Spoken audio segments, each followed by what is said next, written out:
So hello guys, welcome back to another video on Eco World. आज इस video में हम फॉरेन एक्सचेंज वाले चैप्टर का रिवीजन करेंगे। I will try to make this chapter more easier for you guys. So let's start. So foreign exchange rate, foreign exchange rate क्या होता है कि the rate at which one unit of a country's currency can be exchanged with number of unit of other country's currency. मतलब किसी भी country का single unit currency के साथ में जब हम लोग किसी दूसरा कंट्री का number of unit of currency को एक्सचेंज करते हैं, उसी को कहा जाता है फॉरेन एक्सचेंज रेट। जैसे कि $1 इज इक्वल्स टू 91 रुपीस, मतलब यूएस का $1 का अगेंस्ट में हम इंडिया का कितना रुपीस पे एक्सचेंज कर रहे हैं, 91 rupees. So this is called foreign exchange rate. Now see the type of foreign exchange rate. कितना तरह का फॉरेन एक्सचेंज रेट होता है? There are three types: fixed exchange rate, flexible exchange rate and managed float. Fixed exchange rate क्या होता है कि the rate which is basically being fixed by the government. Fixed exchange rate में rate of exchange को decide कौन करता था? Government. Government decide कि कितना रेट ऑफ एक्सचेंज होना जरूरी है किसी भी कंट्री का, ठीक है? तो उसी को कहा जाता है fixed exchange rate. This fixed exchange rate prevails in the world till the year 1973। 1973 तक फिक्स्ड एक्सचेंज रेट चला। इसके बाद आया flexible exchange rate. Flexible exchange rate क्या है? These are those exchange rate where the rate of exchange is actually based upon the market force, ठीक है? Flexible exchange rate में जो रेट ऑफ एक्सचेंज होता है ना, वो मार्केट फोर्स के ऊपर बेस करता है। मतलब कि demand for foreign currency and supply of foreign currency, demand और सप्लाई के ऊपर बेस किया जाता है कि रेट ऑफ एक्सचेंज कितना होगा, ठीक है? जिस पॉइंट पे डिमांड एंड सप्लाई दोनों मीट करता है, that is the point of equilibrium. And जिस रेट ऑफ एक्सचेंज पे डिमांड और सप्लाई इक्वल हो जाएगा, उसी पॉइंट को कहा जाता है इक्विलिब्रियम रेट ऑफ एक्सचेंज, ठीक है? नाउ डिमांड के केसेस में देखेंगे तो rate of exchange and demand they are inversely related to each other. मतलब जितना रेट ऑफ एक्सचेंज इंक्रीज होगा, उतना demand for foreign currency decrease होगा। दोनों के बीच में इनवर्स रिलेशन होता है। इनवर्स रिलेशन होने का वजह से demand curve slopes downward. Supply की तरफ अगर देखने जाएंगे तो rate of exchange and supply of foreign currency, इन दोनों के बीच में क्या होता है? पॉजिटिव रिलेशन होता है। Means as the rate of exchange increases, the supply of foreign currency also increases. जितना rate of exchange बढ़ेगा, supply of foreign currency उतना बढ़ेगा। So there is a positive relation, इसीलिए आपका supply curve क्या होता है? Upward slope, ठीक है? समझ के मिला? So जिस पॉइंट पे दोनों इंटरसेक्ट हो गया, that is the point of equilibrium। Now इसी चीज को डायग्राम से देखो।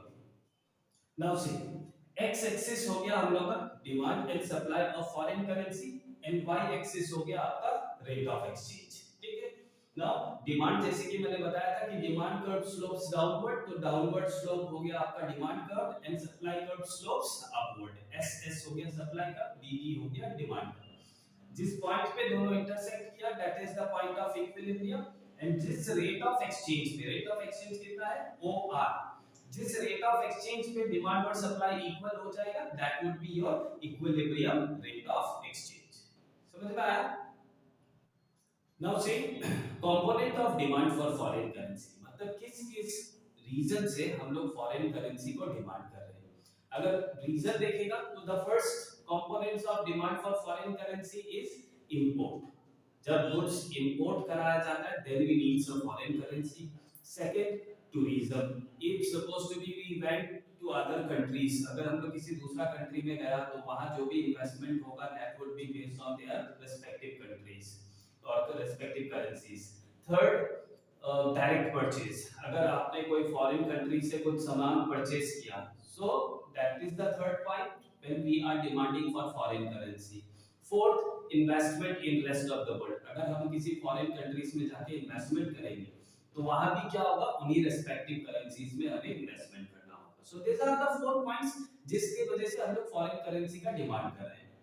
Now see, component of supply of foreign currency. Now foreign currency India में क्यों आ रहा है? What are the components? Components को कर देखिए। The first component is export.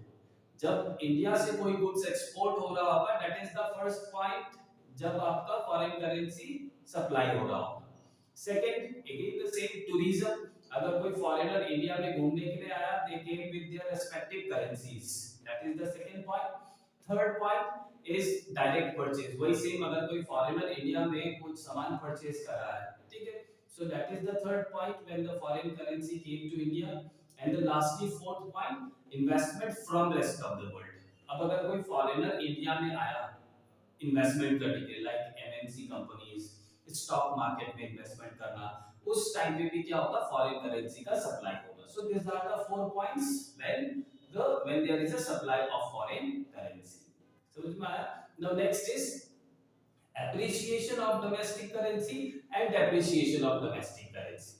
Now see, appreciation and depreciation of domestic currency, इसको हम लोग दोनों केस में देखेंगे, पहले डिमांड फिर then supply. Now see, recently हमने डायग्राम बनाया था कि जिस पॉइंट पे डिमांड और सप्लाई इंटरसेक्ट होता है, that is the point of equilibrium. तो पहले हमने डिमांड कर्व बनाया एंड सप्लाई कर्व बनाया, E is the point of equilibrium and OR is the equilibrium rate of exchange, ठीक है।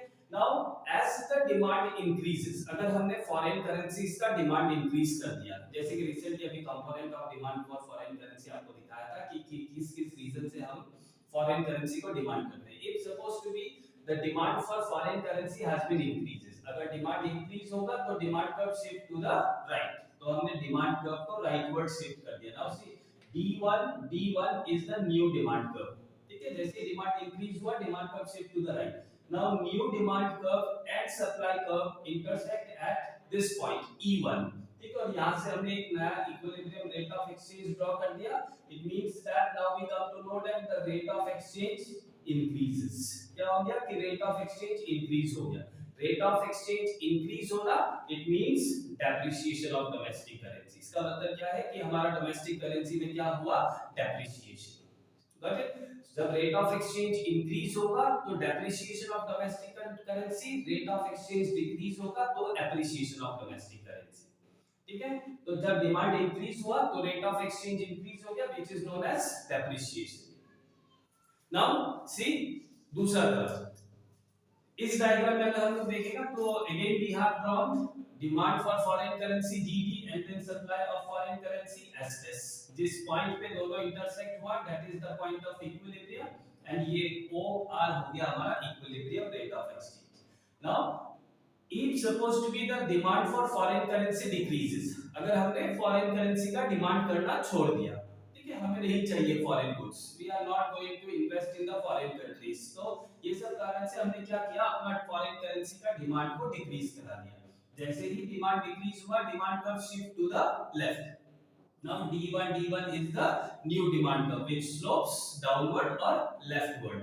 Now new demand curve और supply curve intersect at point E1, और यहाँ से हमने एक नया equilibrium rate of exchange draw किया which is decreasing, ठीक है। जो क्या हुआ, पहले रेट ऑफ एक्सचेंज क्या था, OR, now the rate of exchange is OR1, rate of exchange decrease हुआ, रेट ऑफ एक्सचेंज का डिक्रीज होना, it means the appreciation of domestic currency, ठीक है। इसी को क्या कहा जाता है, एप्रिसिएशन। अगर डिमांड इंक्रीज होगा तो डेप्रिसिएशन ऑफ डोमेस्टिक करेंसी, अगर डिमांड डिक्रीज हुआ तो appreciation of domestic currency. Now अभी हम लोग देखते हैं कि सप्लाई का चेंज होने से एप्रिसिएशन और डेप्रिसिएशन कब होता है। नाउ सी, अगेन सेम, हमने डिमांड कर्व बनाया DD and then supply curve बनाया SS। जिस पॉइंट पे डिमांड एंड सप्लाई इंटरसेक्ट हुआ, that is the point of equilibrium, और ये हो गया हमारा equilibrium rate of exchange OR।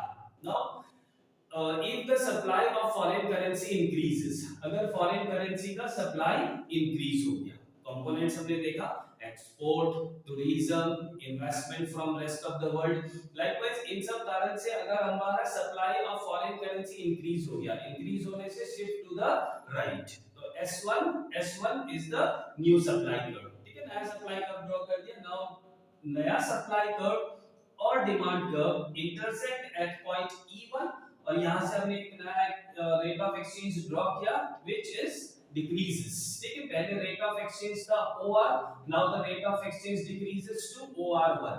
Rate of exchange का डिक्रीज होना, it means appreciation of domestic currency. तो जब सप्लाई इंक्रीज हुआ, रेट ऑफ एक्सचेंज डिक्रीज हो गया, and it is called the situation of appreciation, ठीक है।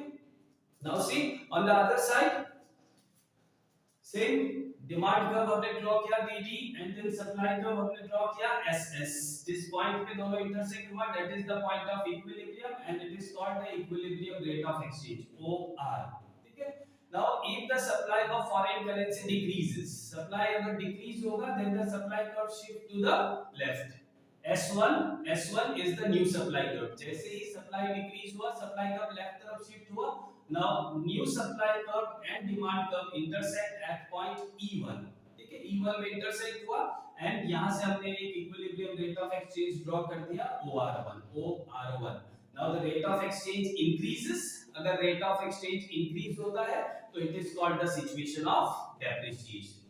समझ में आया कि सप्लाई का इंक्रीज होना it's called the situation of appreciation, supply का डिक्रीज होना it's called the situation of depreciation. समझ में आया appreciation and depreciation. Clear. Now flexible exchange rate के टाइम पे, अभी जो हमारा फ्लेक्सिबल एक्सचेंज रेट चल रहा है इस समय पे होता है appreciation and depreciation. Rate of exchange decrease हुआ तो appreciation, rate of exchange increase हुआ तो depreciation. Now under the fixed exchange rate, ठीक है, फिक्स्ड एक्सचेंज रेट के टाइम पे जब exchange rate being decided by the government, उस टाइम पे जब रेट ऑफ एक्सचेंज इंक्रीज होता था उस सिचुएशन को कहा जाता था डिवैल्यूएशन, और जब रेट ऑफ एक्सचेंज डिक्रीज होता था उस सिचुएशन को कहा जाता था रिवैल्यूएशन। ठीक है, जो आज हम लोग एप्रिसिएशन बोलते हैं कि when the rate of exchange decreases it's called the situation of appreciation, वही चीज फिक्स्ड एक्सचेंज रेट के टाइम पे उसे कहा जाता था revaluation when rate of exchange decreases. And आज जो हम डेप्रिसिएशन पढ़ते हैं कि when the rate of exchange increases, जब रेट ऑफ एक्सचेंज इंक्रीज हुआ that is called the situation of depreciation. तो फिक्स्ड एक्सचेंज रेट के टाइम पे जब रेट ऑफ एक्सचेंज को गवर्नमेंट इंक्रीज कराता था तो उसको कहा जाता था डिवैल्यूएशन। ठीक है, revaluation and devaluation is being done by the government, and appreciation and depreciation is totally based upon the market force। समझ में आया। Now next is managed plotting। managed plotting को dirty plotting भी कहा जाता है। कभी एग्जाम में आपको dirty plotting, कभी फिर आपको managed plotting के नाम से एग्जाम में आ सकता है। तो managed plotting या dirty plotting होता क्या है कि basically the rate of exchange is decided by the market force। ये तो हमने देख के आया अभी कि डिमांड एंड सप्लाई डिसाइड करता है कि कितना रेट ऑफ एक्सचेंज होगा। But then also there is a certain power vested with the central bank or the Reserve Bank of India to control over the fluctuation of foreign exchange rate। ठीक है, foreign exchange rate का fluctuation में control करने का certain power जो हमारे RBI के हाथ में भी है। मतलब कि अगर suppose to be rate of exchange जरूरत से ज्यादा इंक्रीज हो गया then the RBI has the right to interfere to control over the fluctuation. ठीक है, वो इंक्रीज को कंट्रोल करने का पावर है। एंड देन अगर रेट ऑफ एक्सचेंज जरूरत से ज्यादा डिक्रीज हो गया तो उस केस में भी आरबीआई क्या कर सकता है, इंटरफेयर करके उसको इंक्रीज कराया जा सकता है। उसी सिस्टम को कहा जाता है मैनेज प्लॉटिंग। नाउ ये करता कैसे, देखो कि हमने अभी just recently supply and supply का इंक्रीज और डिक्रीज में देख के आए थे कि किस तरह से एप्रिसिएशन और डेप्रिसिएशन होता है। मान लो कि रेट ऑफ एक्सचेंज ना जरूरत से ज्यादा इंक्रीज हो गया। ठीक है, now suddenly our economy stuck with the rate of exchange of $1 is equals to 120 rupees. अचानक से इंक्रीज होके $1 120 रुपीस हो गया, which is actually harmful for the economy. ठीक है, वो हमारी इकोनॉमी के लिए हार्मफुल है। तब आरबीआई क्या कर सकता है, इंटरफेयर कर सकता है। Now rate of exchange decide किस चीज के ऊपर होता है, डिमांड एंड सप्लाई के बेस पे। डिमांड पे it won't be possible to control over the demand of a foreign currency कि हम लोग कितना डिमांड कर रहे हैं उस पे सडनली कंट्रोल करना पॉसिबल नहीं है। But in the case of supply the RBI can interfere.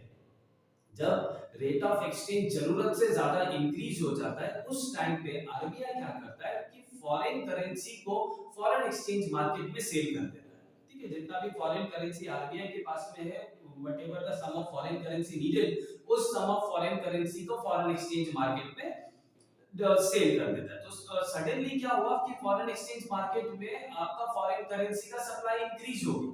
ठीक है, अब सप्लाई इंक्रीज होने से supply curve shift to the rightward.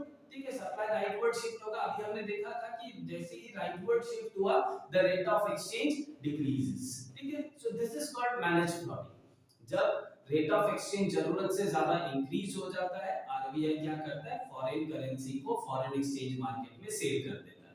जैसे ही सेल किया, supply of foreign currency increases and rate of exchange decreases.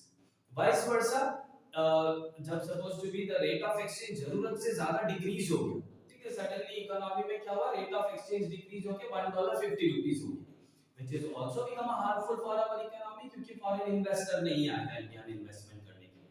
तो ऐसे सिचुएशन में आरबीआई क्या करता है कि फॉरेन करेंसी को फॉरेन एक्सचेंज मार्केट से परचेज कर देगा, ठीक है, फॉरेन एक्सचेंज मार्केट से क्या करेगा कि फॉरेन करेंसी परचेज करके लेके आ जाएगा कि I need this much of foreign currency, तो फॉरेन एक्सचेंज मार्केट से जैसे ही फॉरेन करेंसी परचेज किया, अब फॉरेन एक्सचेंज मार्केट में क्या हुआ, सप्लाई डिक्रीज हो गया, ठीक है, क्योंकि वहां से सप्लाई, वहां से क्या हुआ कि आपका फॉरेन करेंसी का सप्लाई जो था वो डिक्रीज करा के आरबीआई ने परचेज कर लिया, तो जैसे ही supply of foreign currency decreases, supply curve shift to the left, जैसे ही लेफ्ट तरफ शिफ्ट हुआ और रेट ऑफ एक्सचेंज इंक्रीज हो गया। So like how the RBI can be able to interfere in the case of the fluctuation of rate of exchange and can be able to control. So this is called managed plotting. So these are the topic which you have to go through in this chapter. Next video में हम balance of payment के बारे में बात करेगा, which is the next part of this unit. अगर video पसंद आया तो लाइक करो, शेयर करो अपने फ्रेंड्स के साथ में एंड सब्सक्राइब करना मत भूलना। Thank you.